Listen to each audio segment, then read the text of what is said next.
ಮೊದಲು ಪ್ರಾರ್ಥಿಸು ಮನವೇ ಆದಿದೈವ ಗಣೇಶನ, ಗೋಕರ್ಣದಲ್ಲಿ ಮಹಿಮೆಯ ತೋರಿದ ಉರಗ ವಿಭೂಷಣ ಗಣೇಶನ.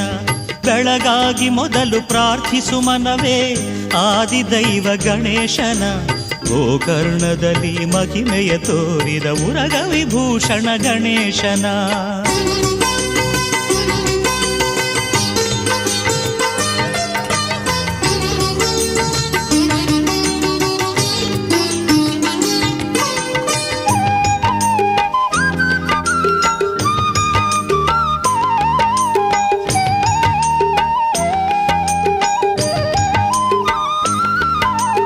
ಆತ್ಮಲಿಂಗವ ಶಿವನಿಂದ ಪಡೆದು ಬರುತ್ತಿರೆ ಲಂಕೇಶ ರಾವಣನು, ತನ್ನನು ಪೂಜೆಯ ಮಾಡದವನಿಗೆ ಬುದ್ಧಿಯ ಕಲಿಸಿದ ಗಣೇಶನು.